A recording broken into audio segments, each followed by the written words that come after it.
reflect on the message. If you want to commit your life to God, recommit, especially the seniors, you're about to graduate. Okay? I want you to please come here in front. Sasabihin niyo kay Lord, Lord, gusto ko na po i-commit ang buhay ko sa inyo. Well, this is the real thing. Tandaan niya. You don't have to be shy, okay? Let the Holy Spirit usher you here in front and recommit your life. God, please, I want to put my life in your hands. Please, control me. Please, come here in front silently. Sige, kaya alam ko gusto yung market. Okay, God bless you. Please, anyone who would like to commit your life to God, I'm going to give you a special prayer. I'm going to make you your cell phone, please, at the back.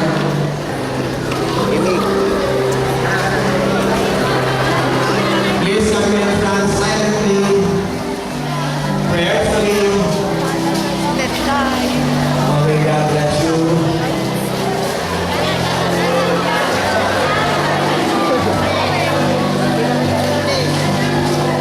Praise the Lord, praise the Lord.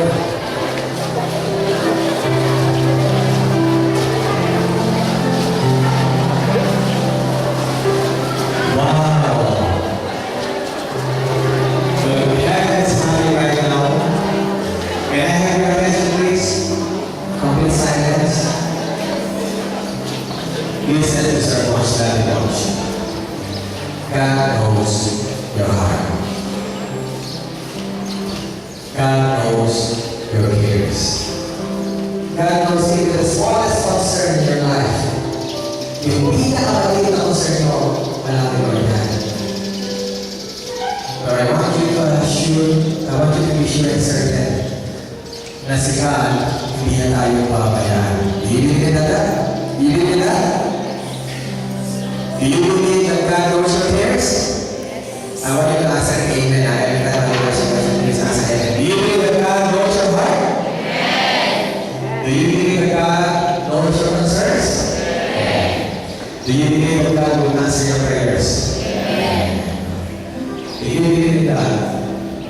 He will do that. But I know some of you have problems with parents. Siguro kanina pag kayo sa bahay, nagkawin kayo yung tatay at nanay. Ang pinag-away mo, Dad, Mom, ba't kayo na nakakalaman sa company? Mahal na nakakalaman yung sister nyo. Sabi ko sila, kung nasa bahay, ba't ikaw lang na nalito? Well, that might be your problem. Some of you, I think, have problems with hidden sweethearts. Alam ko yan. Meron sa inyo may sweetheart na hindi alam ng pati, hindi alam ng principal. Pero alam ko nakikita kayo sa kafeteria. Kung saan yan. Alam ko yan. Okay. Parang nagka-break na kayo o hindi maganda relationship nyo. At alam mo, marami sa inyo ang problema finances. Tama? Tama. Okay. God knows all your cares. And right now, we will pray to God. We will open up our hearts and tell God, Lord, please, my life is in your hand. Please bow your heads, close your eyes, and we will make a promise in Proverbs 6:3. Let us pray. Father God in heaven, your message has reached Nana. That you are a God who cares, a God who loves, a God who knows all our needs, even the smallest need in our lives. Oh God, I pray to you, these young people. Thank you so much, oh God, for loving them to experience your grace, keep my dear Arnella. Thank you so much, oh God, for allowing them to experience your grace right here in front and right now. Oh God, binubuksan mo nila ang puso nila. Please, by your grace, by your mercy, by your everlasting love, touch their lives, O God.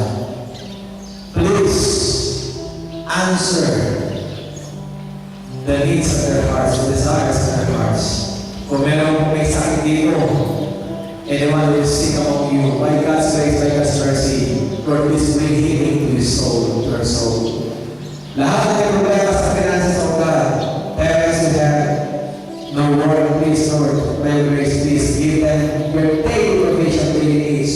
Sana po magkaroon ng trabaho ang pamilya nila at sana makabayad sila sa kanilang mga pagkakautan.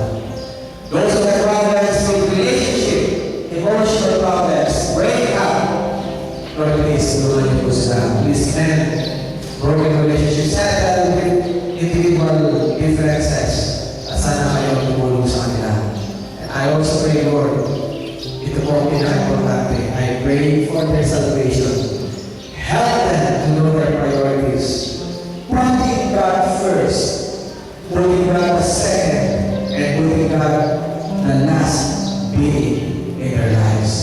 And Lord, alam mo namin ang nangyari ko, that we will become happy, successful, saved individuals. I was grateful for these favors throughout the staff, for the whole Nara community. Please bless them, oh God. Thank you so much for hearing and answering our prayers. In Jesus' name. Amen. You can have your